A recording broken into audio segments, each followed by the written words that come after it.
we just spent 7 days in Asheville, North Carolina, and this trip should have cost us $2,513. But because of the 4 things I did, we saved over $1,000. One of them did get me into a little bit of trouble. So in this video, I'm going to tell you how we saved over $1,000 and maybe a little advice on how you should not go about doing this. Before we move on, if you're enjoying the video, it does really help me if you hit that like button. A lot of our time in Asheville was spent hiking the Blue Ridge Mountains, exploring waterfalls, and walking around downtown. Strategies 2, 3, and 4 are much less popular, unlike this first one, which is the most obvious, and that is to use credit card points to pay for your flights. This was the first time that I had done this, and honestly, I'm shocked at how easy it was to get free money. I'm shocked to my very core. We signed up for the Chase Sapphire Travel Rewards card, and they give you 60,000 points if you spend $4,000 or more in the first 3 months. Now, fortunately and unfortunately, we needed to replace our AC unit, which was like $5,000. $5,000. So we put that on a credit card and we got the promo very easily. And then 60,000 points showed up in our account. There is a $100 fee on this card that you pay up front and then every anniversary that you have the card. So for 2 flights for me and my wife, and we did 1 checked bag, we spent $330. All of this was paid for in points, and so that's $330 in savings. Using credit cards for points and that whole system can be super intimidating. I am so scared.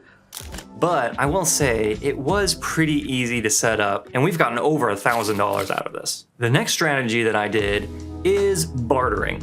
And this can take a little bit of work. I saw its potential when a friend of mine who also does video production, he worked out a deal with a orthodontist to trade Invisalign treatments for himself in exchange for creating professionally made videos for the orthodontist's practice. This barter was probably worth $4,000 or $5,000 on both ends. My friend did say it took like a year to set this up and get all the things worked out and to actually make it happen, but he got free Invisalign for like a few days worth of work. So we like to stay in Airbnbs when we go. We like the hominess of it, and we like to have a kitchen where we can cook food, make our own breakfast, and meal prep a little bit, which is another way that we kind of save money. I just reached out to Airbnb owners offering a free video tour of their Airbnb property in exchange for a discounted stay. I reached out to 23 different Airbnb owners, and 3 of them got back to me and really were excited to do a barter like this. We picked the 2 that we liked the best and made a deal with them.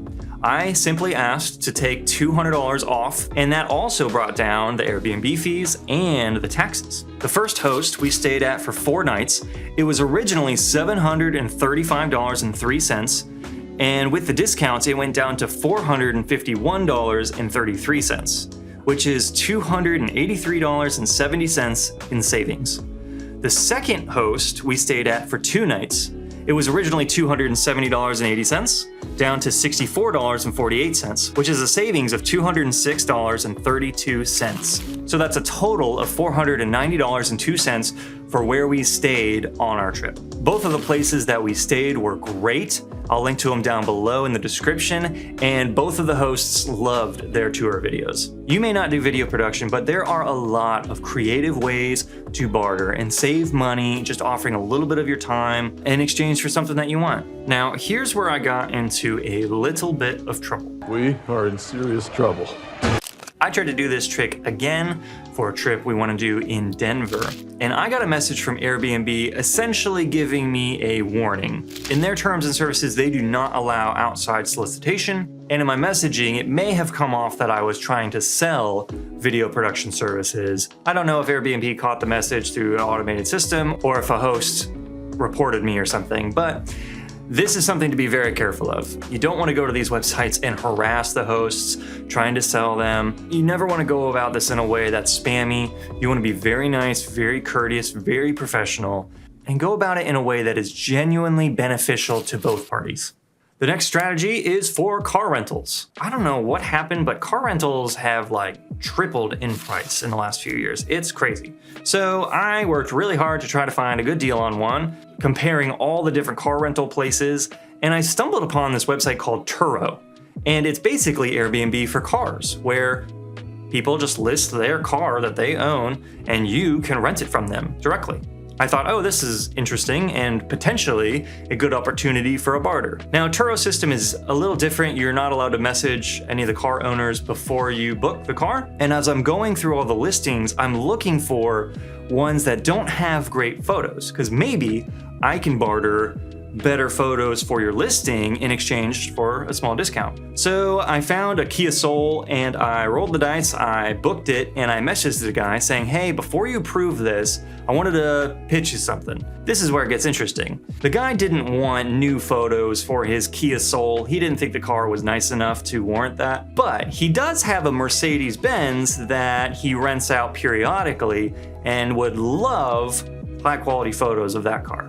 So we worked out a deal where for the same exact price, he would give me a much nicer car in exchange for high quality photos. The 2016 Kia Soul rented for $330.74, which is what I paid. But he gave me the Mercedes-Benz, which would normally rent for $424.12. That's $93.38 in savings for the Mercedes. I've never driven a Mercedes-Benz before, or even a car anywhere close to that, and it was a little stressful at first trying to figure out, like, how do you turn the car on? Everything is just different in a car like that. But after the first day, once I got used to it, it was super fun to drive around. It was really, really nice and made our trip that much better. We had a great experience using Turo, and we've used it again since that trip, and I would highly recommend it, especially when you're comparing it to the cost of other car rental companies. It can be really nice and potentially a way to save money. Now, from the start of planning this trip, I knew I wanted to make this video in an attempt to save as much money on the trip as possible. I intended to bring all my camera gear to film on the trip. I also wanted to shoot a short spec commercial while we were there, which is just a fake commercial that I would make to show off my skills and abilities. And I knew I was going to be using all of this footage for this YouTube video. So basically, the whole time that I'm on this vacation, I'm working. I'm shooting for this video, I'm shooting for the spec commercial, I'm shooting for the Airbnb owners. Every single day, I'm lugging around this camera and my gimbal, and I am shooting video for my business. Which means that this is not a vacation at all. It's actually a work trip. If I'm working more than 50% of my time there, I can write this off as a business expense. Now, this can be tricky, so this is not financial advice. If you're gonna do something like this, you really need to have a certified public accountant, CPA, walk you through what you can and cannot write off and how you can go about doing this. The costs that you can deduct for business travel vary, so it's really important that you do your research, talk to a professional.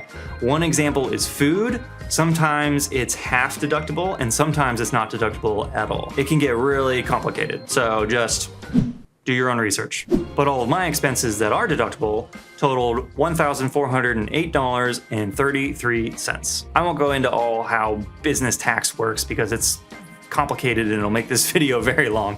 But at a 15% tax rate, which is pretty conservative, my tax bill will be reduced by $211.24. So using all of these tips and tricks, we saved a total of $1,124.64. For me personally, I try to focus putting effort into making a little bit more money and also saving a little bit more money. I've kind of found success in doing a little bit of both. The more we save on each trip, the more trips we can go on. I hope that you guys learned something and that this gets your imagination going about how you can save money on your trips. Instead of working overtime or working a side gig, maybe you can just squeeze a little bit more out of the trip, save a little bit of money so that you too can go on more trips that you want to go on.